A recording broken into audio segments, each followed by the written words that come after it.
जय गौ माता, जय गोपाल साथियों। अटल कामधेनु गौ सेवा संस्थान की सेवा यात्रा में 7 वर्ष पहले हमने बल्ली और तिरपाल से घायल बीमार गौवंशों की सेवा क्रम को शुरू किया था। तो उस समय पे जब एक गौ माता को हम लेकर के आए थे तो हम इस चिंता पे रहते थे कि उसकी औषधियों की व्यवस्था हो पाएगी कि नहीं हो पाएगी, खाने की व्यवस्था हो पाएगी कि नहीं हो पाएगी। लेकिन गौ माता की कृपा से जब एक गौ माता हम रखे थे तब एक गौ माता की व्यवस्था होती थी, और आज 7 साल बाद आज 150 से ज्यादा गौवंश संस्थान में है, स्वान है, रोज हम रेस्क्यू करते हैं। तो आज 150 से जो ज्यादा गौवंश है उनकी व्यवस्था भी आज गौ माता की कृपा से और आप सबके सहयोग से हो पा रही है।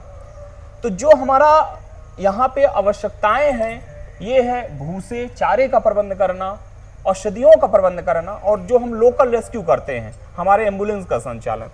तो आप सबके सहयोग से और गौ माता की कृपा से सुचारू रूप से ये कहीं ना कहीं व्यवस्थाएं बन रही हैं। अपने आप गौ माता कहीं ना कहीं से प्रबंध कर देती हैं। लेकिन जो लंबी दूरी वाले रेस्क्यू होते हैं वहां पे जो बहुत क्रिटिकल केस होते हैं केवल हम उसी को रेस्क्यू कर पाते हैं। उसका कारण ये है कि हमारे पास अभी तेल का उतना संसाधन नहीं हो पाता है, और इस वजह से हमें सिलेक्ट करना पड़ता है कि अगर कोई बहुत क्रिटिकल कंडीशन में गौ माता है, जैसे जयसिंह नगर है, बुढ़ार है, उमरिया है, अनूपपुर है, तो अगर वहां से हमें फोन आता है तो हम केवल उन्हीं गौ माता को अभी रेस्क्यू कर पाते हैं जो बहुत ज्यादा सीरियस हैं।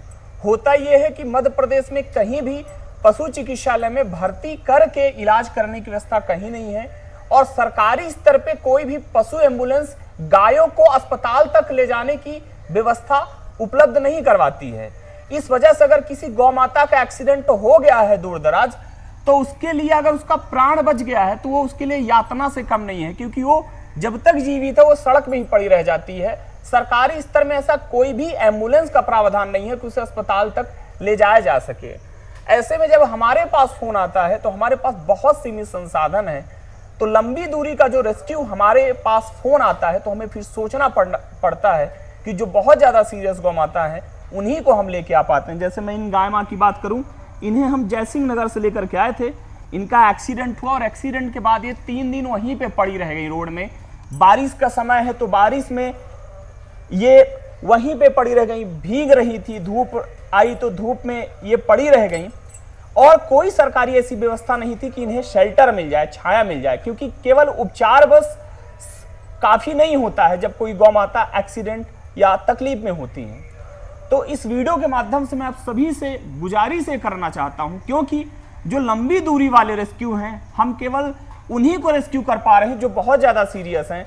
ऐसे में अगर आप हमें अतिरिक्त रूप से अगर पेट्रोल के लिए अगर आप सहयोग करेंगे तो हम सभी गायों को हम रेस्क्यू कर पाएंगे, क्योंकि कोई भी गाय जिसकी तकलीफ कम है या ज्यादा है सभी को शेल्टर मिल जाए तो उनको आराम मिल जाए। लेकिन सरकारी स्तर पे जैसे मैं बता रहा हूं व्यवस्था नहीं है।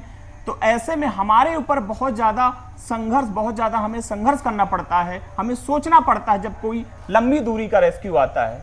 तो मैं आप सभी से निवेदन करूंगा, प्रार्थना करूंगा कि हमारे संस्थान को जो मैं अभी काउंट कर रहा था, कैलकुलेट कर रहा था, हमें करीब 350 से 400 लीटर पेट्रोल की आवश्यकता पड़ती है, जिससे जो संभाग वाला पूरा परिधि है हम रेस्क्यू कर पाए।